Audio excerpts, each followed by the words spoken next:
bit on a delay on this one. Originally supposed to be dropped yesterday as part of MEGARANT Monday. Things happened. Shit went down. Wasn't able to make it. But we are here to cover TripleMania 31 Mexico City from the weekend. Quite a show. Looking back at the 3 TripleManias so far this year, or the trio of them, there is always a set of 3 of them every single year. I'm not sure if this was the best one of the bunch. We'll kind of break it down and kind of compare and contrast with Monterey and with Tijuana's version of TripleMania 31 at the end of the rant. But let's get into all of the MEGARANT information you can handle for TripleMania 31 Mexico City. Like I said, this past Saturday, this event happened from Arena Ciudad de Mexico in Mexico City. This is traditionally where TripleMania usually happens every single year, particularly when they were just doing one TripleMania. This became kind of a haven for where they would come to every year for that one. As it were, I think this is something like maybe the 7th iteration in Mexico City at Arena Ciudad. I may even be more than that. I'm just throwing a number out there, but from my recollection, it's been at least 6 or 7 of them at this arena. Capacity-wise, I could not get an exact number on capacity from looking online at various different websites and etc. From what I could gather, the capacity for Arena Ciudad is about 22,300. It's a big arena. The lights were kind of low as the show was going on, but as the spotlights were going around the arena, I kind of got a feeling that there was a lot of people in this show. I don't know exactly how much, but I'm going to say somewhere between 17 and 20,000 people probably at this show. But it was, like I said, really hard to gauge. You couldn't see the crowd very well because of the lights, and there really wasn't any official number. American commentary, once again, was done by Joe Dombrowski, who did a really good job. I think this was one of his better jobs with the AAA matches and cards. This may have been the best card he's called. Larry Dallas handled color commentary, did all right as well. Still, the glaring issue with these AAA pay-per-views is that the Mexican Spanish version is basically Hugo Savinovich and the other guy that is the color commentary. I can't remember his name, Jesus something, Saviga or something like that. But they basically do running commentary over the microphones in the arena itself. You can kind of hear that faintly over the American commentary, but the other part that sucks about this way that they do this is because the American commentary side has the crowd and the noise from the arena so low, you can't really tell if the crowd is fully into a lot of the action. So that is a major hindrance with the American commentary side. Wish they could just fly these guys down to Mexico City for these shows. I don't get why they don't do this. They used to do this back in the day when Matt Stryker and Vampiro and others were commentary. But it is what it is. A few notes from the event. Injury-wise, there was a scary injury to Pagano in the Copa Bardal. It was like a Royal Rumble match. And him and El Tejano got into it. There was some brawling on the stage. This is right when Pagano came out. Tejano basically attacked him. Tejano wasn't even in this match, but they're keeping this feud going. And they started brawling around the stage. They had a couple tables stacked up that they were trying their damnedest to light up to do a flaming table spot. It was not very successful. I don't know what the deal was, but they just could not light these tables up. And then they got on a scaffold, Tejano and Pagano.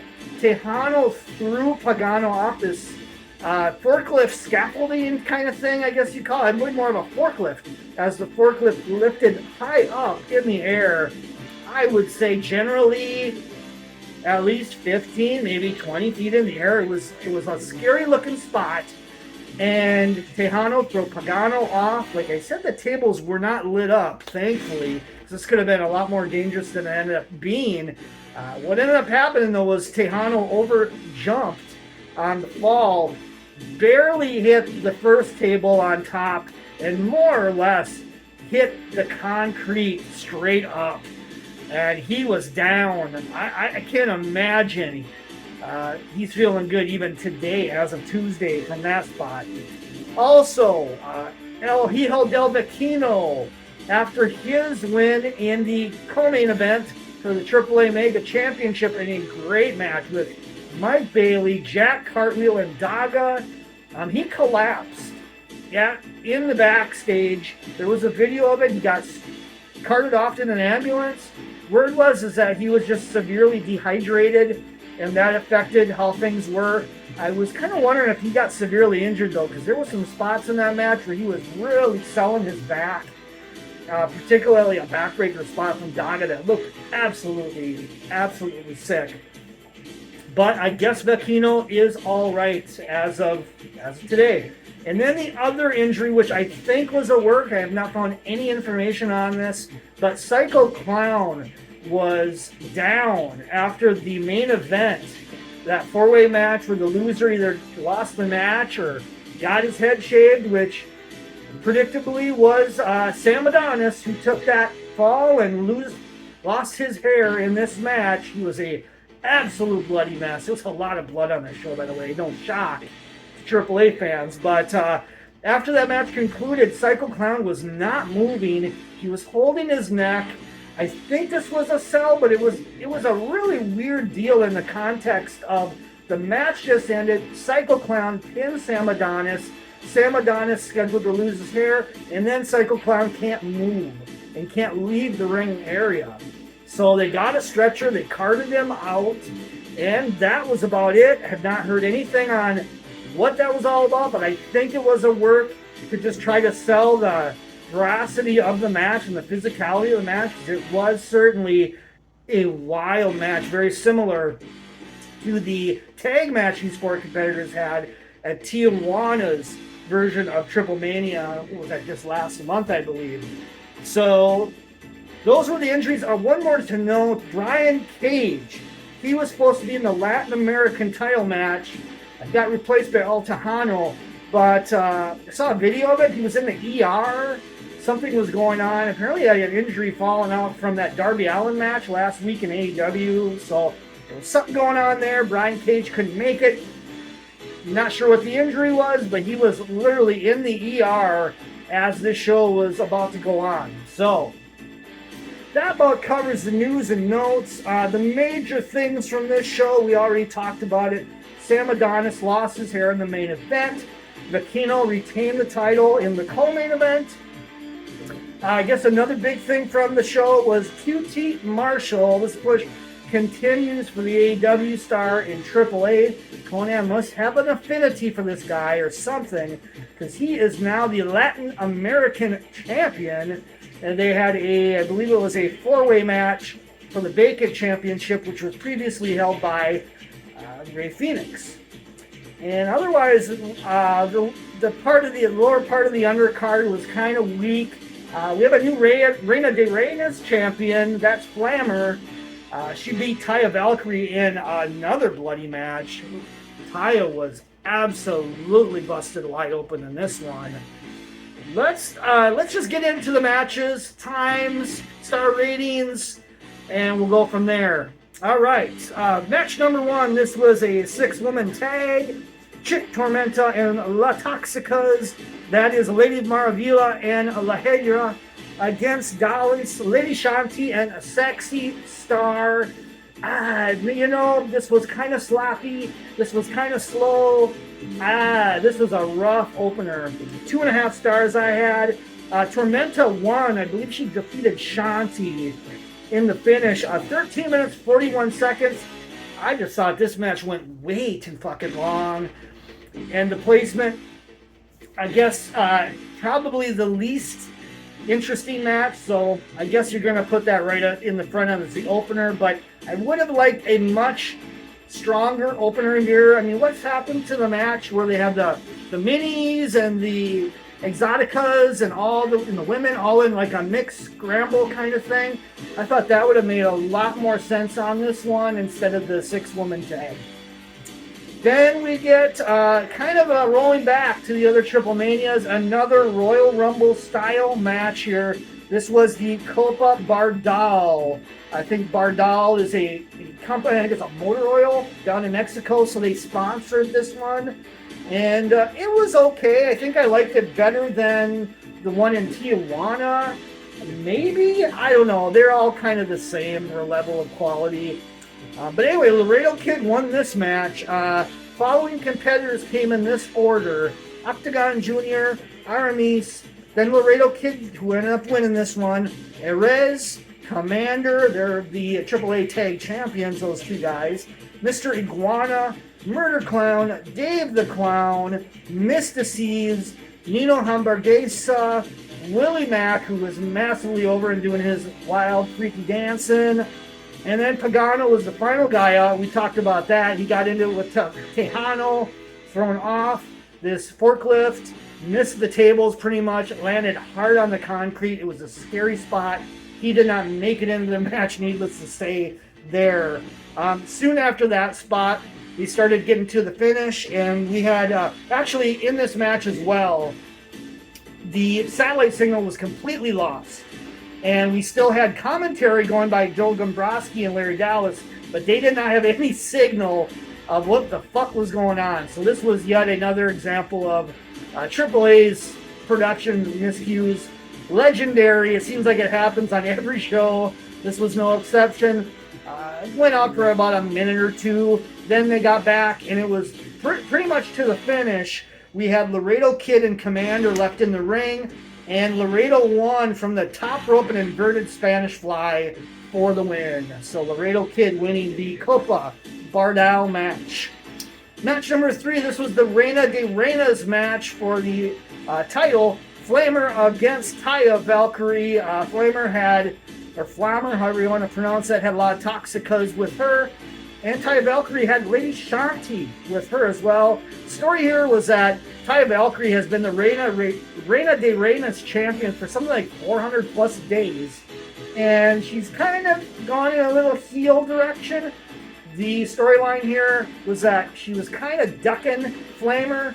And so this has been a long time coming, this match. And it generally delivered. I went 3.5 stars, or 3.25 stars.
He's got bad knees or what? There was a lot of interference by Argenis, who was with Nicho, and then also the TikTok rapper, who I think was in Tijuana as well, in that multi-man tag with these guys, Assassino or something like that. He was involved in this as well, taking some spots from Nicho. He was Negro Casas' kind of manager in a sense in this match, but what a mess. They tried, but Nicho can barely move. Negro Casas is really getting up there in age as well. The roll up for the win. After there was definitely some weapons in this match for sure, including Tax, which Nicho took a pretty wicked tax spot and then got a roll up on him. So Negro Casas won this match. Definitely the low point of the show. Then we get into a few long-winded, non-wrestling related things. They had a ceremony for veteran wrestler Cassandro, the Exotica wrestler.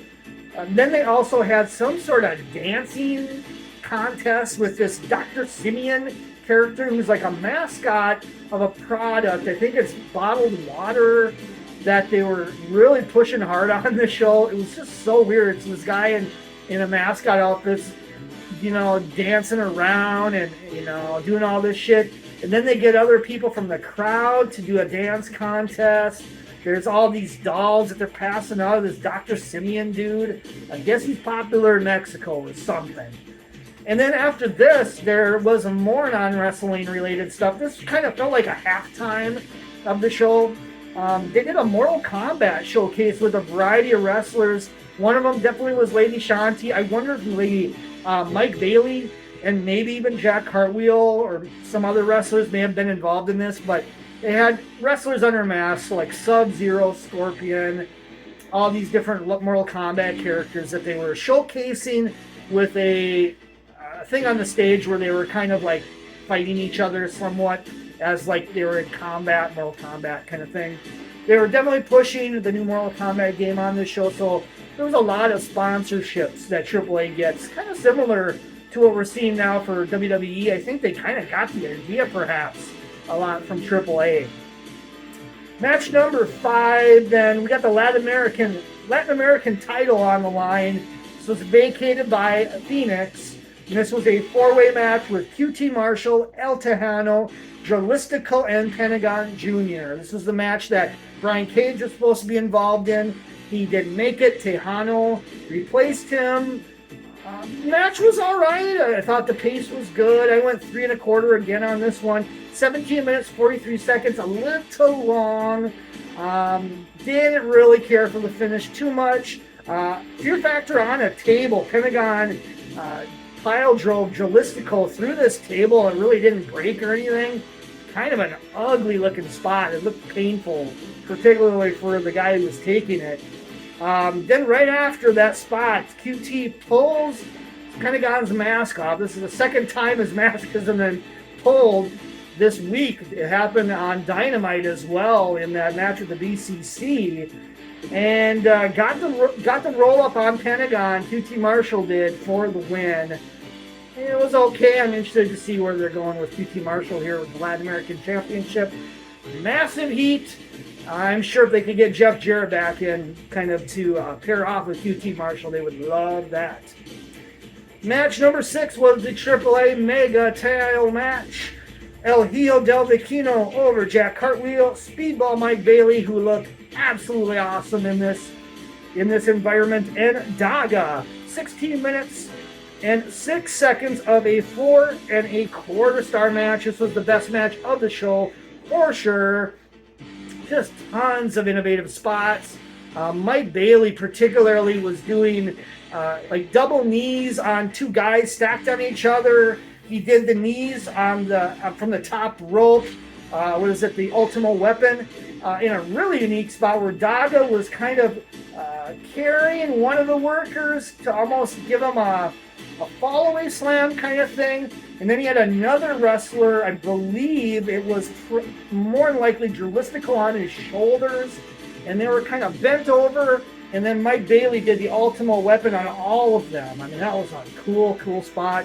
Of course, Vikingo was going all over the place with more innovative spots than you can even count. And finish came where Vikingo got the 630 on Jack Cartwheel for the win. And like I said, afterwards he collapsed, I guess, in the back. It was kind of a serious situation in the moment. But fortunately, he's all right.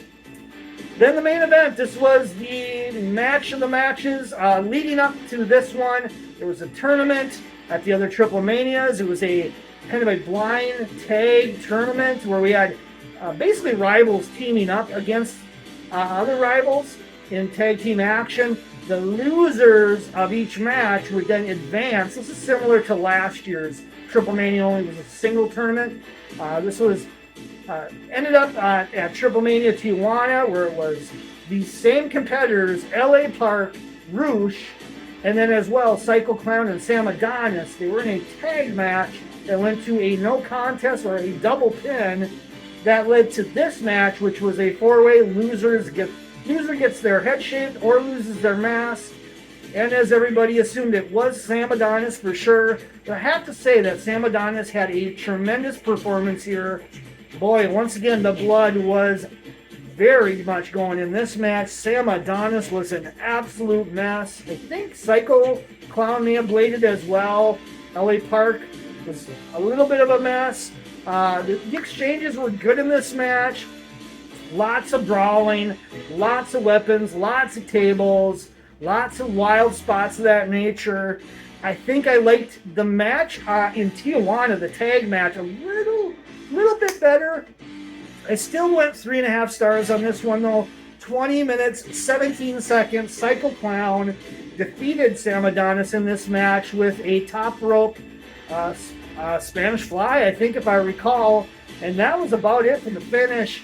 But there was a lot of stuff before that led to it that was definitely very hardcore, for sure. And then, like I said, after the match, Psycho Clown wasn't moving. They carted him off. Then Sam Adonis, in a bloody mess, got his head shaved. Cut a promo after the match, basically saying he loved working in Mexico. He loves working for AAA, but he hates the fans. So he kept that heel Rudo persona really strong at the finish here. Overall, usually this, they've done this 3 sets of TripleMania, I think 2 or 3 years. In fact, this is going back to some of the facts. This was the 42nd TripleMania, technically, even though it says TripleMania 31. That's because there was more than one TripleMania many years here. So, 42nd iteration. I think compared to the Tijuana and the Monterey shows, this was probably the least quality of all 3 of them. I think I liked the Tijuana one the best, and then followed by Monterey, and then this one. It was still a good show, but I would say probably around the B- range for this one. It's just the lower mid-card stuff. The first couple matches were just kind of weak. Got a little bit better with the women, Reina de Reyes match. Then we had that Negro Casas Nicho match was just garbage. It was very slow, very tedious. The Latin American title match, it was what it was. The last 2 matches generally delivered, but I think even the main event was a little bit underwhelming for some reason. Something was missing with it. Maybe too predictable, perhaps. I don't know, but it was what it was. Still a fun show. As always, I love AAA. They can really never do too wrong, despite production issues and chaos in the ring for sure, but still a fun show for sure.